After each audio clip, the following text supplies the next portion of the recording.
அஸ்ஸலாமு அலைக்கும் வரஹ்மத்துல்லாஹி வபரகாத்துஹு. நீண்ட ஆயுளுடன் நோய் நொடி இல்லாமல் மன நிம்மதியோடு சந்தோஷமாக வாழ அல்லாஹ் எல்லோருக்கும் அருள் புரிவானாக. ஆமீன். அல்ஹம்துலில்லாஹ். கஷ்டமான நேரத்தில் என்ன செய்ய வேண்டும்? அழகாக, தெளிவாக, உண்மையுடன், சிறிய வரலாறு உடன். வாழ்க்கையில் யாருக்கும் கஷ்டம் வராதவர் இல்லை. பணம் குறைவு, உடல் நலம் பிரச்சனை, குடும்ப சிக்கல், மன அழுத்தம் எது வந்தாலும் அது ஒரு காலம் மட்டுமே. அந்த நேரத்தில் நாம் என்ன செய்கிறோம் என்பதுதான் நம்முடைய எதிர்காலத்தை தீர்மானிக்கிறது. முதலில் அமைதியாக இருங்கள். கஷ்டம் வந்தவுடன் பலர் பதற்றப்படுகிறார்கள். ஆனால் உண்மை என்னவென்றால் பதற்றம் தீர்வை தராது.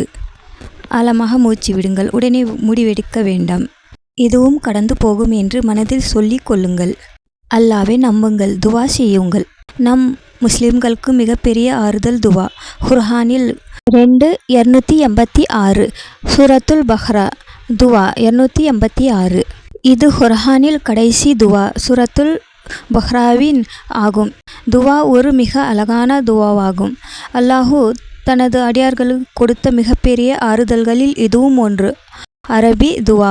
ரப்பனா லா துவாகிசுனா இன் நஸீனா வ அக்தானா ரப்பனா வலா தஹ்மில் அலைனா இஸ்ரன் கமா ஹமல்தஹு அலல்லஸீனா மின் கப்லினா ரப்பனா வலா حملنا ما لا طاقة لنا به واعف عنا واغفر لنا وارحمنا أنت مولانا فانصرنا على القوم الكافرين. துவாவின் தமிழ் அர்த்தம். எங்கள் இறைவனே, நாங்கள் மறந்துவிட்டாலும் அல்லது தவறு செய்துவிட்டாலும் எங்களை பிடித்து தண்டிக்காதே. எங்கள் இறைவனே, எங்களுக்கு முன் இருந்த மக்கள் மீது நீ சுமத்திய பாரத்தைப் போல எங்கள் மீது சுமத்தாதே. எங்கள் இறைவனே, எங்களுக்கு சக்தி இல்லாதவற்றை எங்கள் மீது சுமத்தாதே. எங்களை மன்னித்துவிடு. எங்கள் பாவங்களை மன்னித்துவிடு. எங்கள் மேல் கருணை புரிவாயாக. நீயே எங்கள் பாதுகாவலன். ஆகையால் மறுப்பவர்கள் மீது எங்களுக்கு உதவி செய்வாயாக. இந்த துவாவின் ஆறுதல் என்ன? அல்லாஹ் ஒருவருக்கும் அவரால் சுமக்க முடியாத சோதனையை தரமாட்டான் என்று இதே துவாவின் ஆரம்பத்தில் உறுதி செய்கிறார். தவறுகள் மறதி மனித இயல்பு. அதற்காக நம்பிக்கை இழக்க வேண்டாம். அல்லாஹ்வின் மன்னிப்பு, கருணை, பாதுகாப்பு இந்த துவாவில் முழுமையாக இருக்கிறது. கஷ்ட நேரத்தில் இதை ஓதுவது மனதிற்கு மிகப்பெரிய அமைதியை தரும்.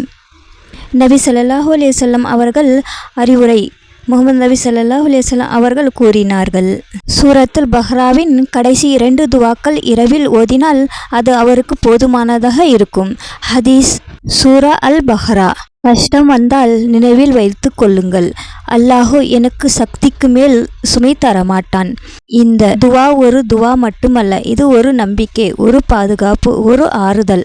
அல்லாஹ் ஒருவருக்கு அவரால் சுமக்க முடியாத சுமையை கொடுக்க மாட்டான். கஷ்டம் என்பது தண்டனை அல்ல, அது ஒரு சோதனை. நபிகள் நாயகம் ஸல்லல்லாஹு அலைஹி வஸல்லம் அவர்கள் வாழ்க்கையிலும் பல சோதனைகள் வந்தது.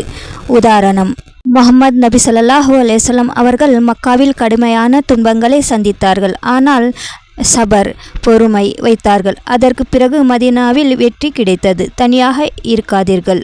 கஷ்ட நேரத்தில் சிலர் எல்லோரிடமும் விலகி விடுகிறார்கள். அது தவறு. நல்ல நண்பரிடம் பேசுங்கள். குடும்பத்தாரிடம் பகிருங்கள்.